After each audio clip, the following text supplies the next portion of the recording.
I'm really thrilled to introduce our next guest, someone that many of you know in this audience, someone many of you may have also voted for in this audience. And that is the incoming president of the NEA, Lily Eskelsen Garcia. Now, before Lily comes to the microphone, earlier this month, or just, I don't know, I think it was just a couple of days ago, I had the honor of attending the NEA RA in Denver when Lily was resoundingly elected as NEA's next president. And I am pleased that Lily is in our house today, as I was honored that she invited us to the NEA house last week. Now, the AFT and the NEA will try to forge a new relationship. Now, part of that is our members, our communities, our families demand it. Because we're not going to be able to fight back, fight forward, move forward, whether we're talking about reclaiming the promise of America or anything else we're trying to reclaim and do to make a better life for kids, families, communities, unless we work together, shoulder to shoulder, hand in hand. Lily, who I've only really gotten to know recently, we've been kind of in the movement together. Lily started her career in education as a lunch lady and as a kindergarten aide. It was a teacher who encouraged Lily to go to college and become a teacher herself. She worked her way through the University of Utah on scholarships, on student loans, and as a folk singer. You notice something she can do and something, as you saw from yesterday, I cannot.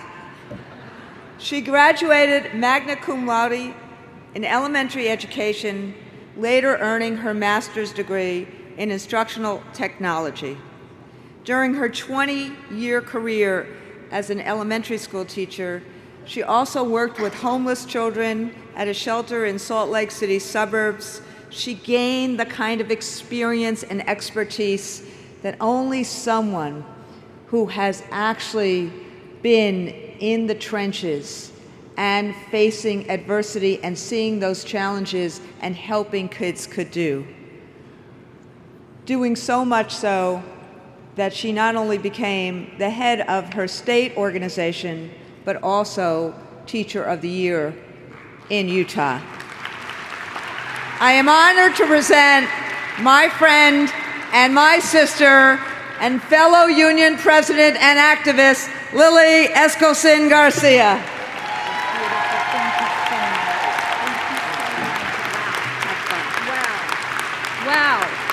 Wow. Oh my God. As Randy said, 1 week ago, she was in the hall of our representative assembly when I won my election as president of the National Education Association, and it was an honor for me to have her there, and it is an honor beyond words.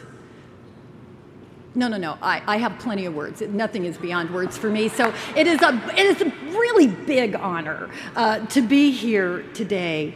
And I want to thank you, Randy, for this invitation, because it tells me that you are not well-behaved, okay? Because well-behaved women don't make history, all right?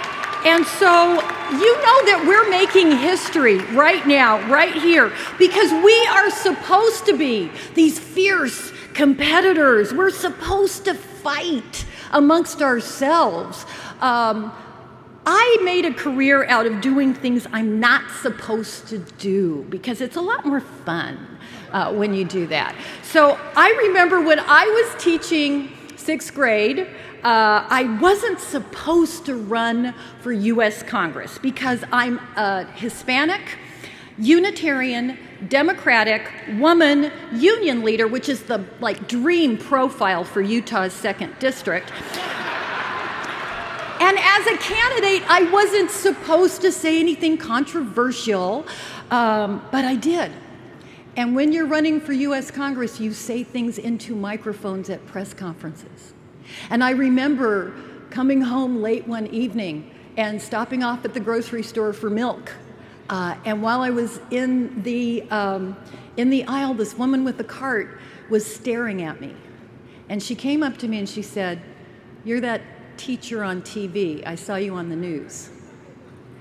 I hate everything you stand for, and I hate you."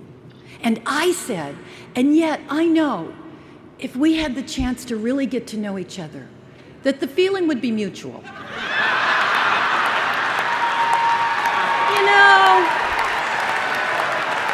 you're not really supposed to say that out loud, but sometimes you've got to find a respectful, nurturing way of saying, "Yeah, I hate you back." And you move on, start seeing other people, I think we should keep doing stuff we're not supposed to do, even if it makes people mad. That's what a union is all about. We are not here to make people comfortable and make people happy. The people who step up and join a union, the people who take it to another level and say, "Yeah, I want to get involved. I actually want to be a leader in this union." We're not supposed to do that. Nobody gave you permission to do that. For you to get to sit in these seats, I'm betting somewhere along the line, you stood up and you said something you weren't supposed to say, and you made somebody mad, and they went, "Wow, put him on something, put her on that committee." That's how we all got here. So I want you to understand, with love in my heart, that I need you to know, you are not normal. You know that is true. You are not normal. People are on vacation. Normal people are out there mowing their lawn. Normal people are going to go to the movies this afternoon, That's what you're supposed to do. Normal people see something that's not right, and they go, "Wow, somebody should do something about that." You saw something that wasn't right, and you said, "I'm somebody who's going to do something about that."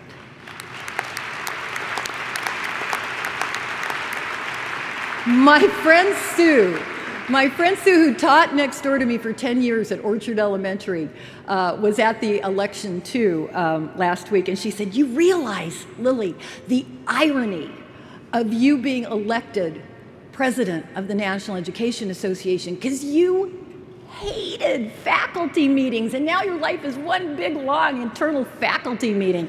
And it is true that when I die, I want to die in a faculty meeting. Because the transition between life and death would be so subtle. You would not even notice. It's only funny because it's true. But it is not true that my life is one long faculty meeting. At a faculty meeting, the principal would come in and read the district memo and tell us what somebody else decided for us. At my first union meeting as the building rep at Orchard Elementary, our local president said, "Here's what we're facing. We need to decide what we are going to do about it. A union is not a polite debating society. We do something about it. We act with no one's permission."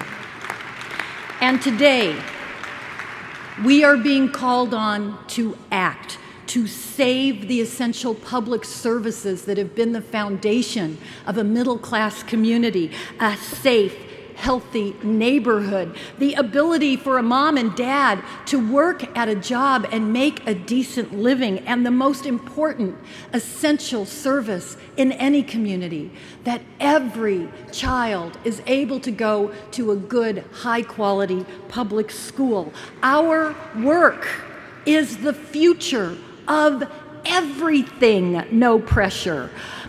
We actually know what's at stake. It is why we are who we are.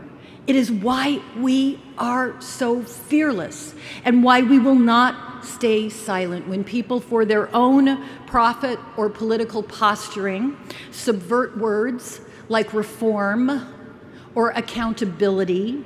It's why when these people tell us that it's possible for all children to be above average, and it's possible that we can do it tomorrow morning. And it's possible that it won't cost a dime, because all things are possible to people who don't know what they're talking about. And people who don't know what they're talking about are talking about doubling down on the most incredibly stupid things that they're calling reform, talking about increasing the use of toxic, commercial, standardized testing to make high-stakes, critical life decisions for a student or for an educator, when all of the scientific evidence that you can find today will tell you that it is corrupting what it means to teach. It is corrupting what it means to learn. It's corrupting the collaborative relationship that we have to have amongst ourselves as educators. It's corrupting the relationship between school and home when a third grader is told that she's a failure because she didn't get quite enough test points on the reading test, and so she doesn't get to go to fourth grade.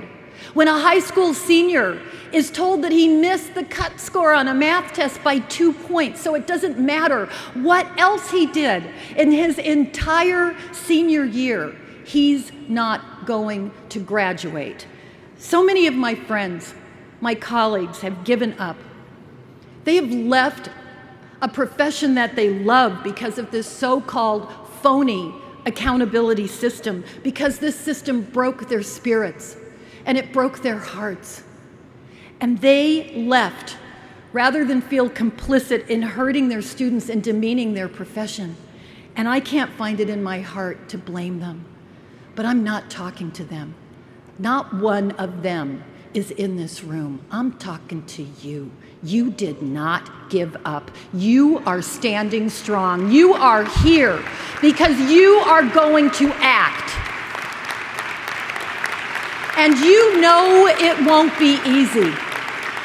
You know what we're going to face. You know we will be standing up to billionaire bully brothers who want to silence our voice. You know that we are standing up to the now billion-dollar edu businesses like Rupert Murdoch's, where he has just invested millions and millions of dollars so that we can subvert true high standards, so that we can sell packaged toxic products and reduce a student's opportunity to learn to exactly and no more than will fit on some commercial multiple choice test. It won't be easy to move from that corporate school reform model of privatize, deprofessionalize, standardize, hit your number. It won't be easy to move to where we need to go, to a movement that embraces the whole and blessed child, a movement based on equity, measuring what matters, giving authority to the caring, competent professionals who will use real data to personalize, to humanize education. It won't be easy. Movements aren't supposed to be easy. But I'm inspired by people who actually did what they weren't supposed to do. I remember reading an interview years ago with a woman who was a leader in the anti-apartheid movement in South Africa. She was a teacher, a black woman who taught in the most horrendous conditions every day, and then who went home and organized communities every night. to fight injustice. And the reporter said, how can you do this every day, knowing that you are working against all odds that you're going to win? And she said, you need 3 things. You need to be a little crazy. You need to find a whole lot of friends who are as crazy as you are. And you need to never be afraid.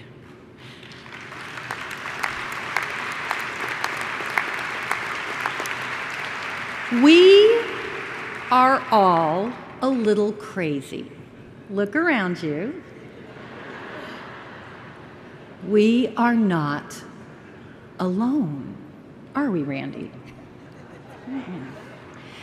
NEA is fearless. AFT is fearless. Why shouldn't we be fearless? Somos familia. Somos hermanos y hermanas del corazón. We are brothers and sisters. We are family. We are passionate activists fighting for the schools our students deserve, fighting for the integrity and the professional respect of the people who work in those schools and who serve those communities. We are all about the whole blessed child living in a decent community, and we are not supposed to see how much we have in common. Let's surprise people. Let's do what we're not supposed to do. Let us join hands and lead this fight. Lead out of this insanity of toxic testing. Let us lead towards the whole child, because we are family. Somos hermanos y hermanas, and we will go together forward, hand in hand, arm in arm. What an honor for me to be here with you today, brothers and sisters. Adelante sin miedo. Forward, no fear.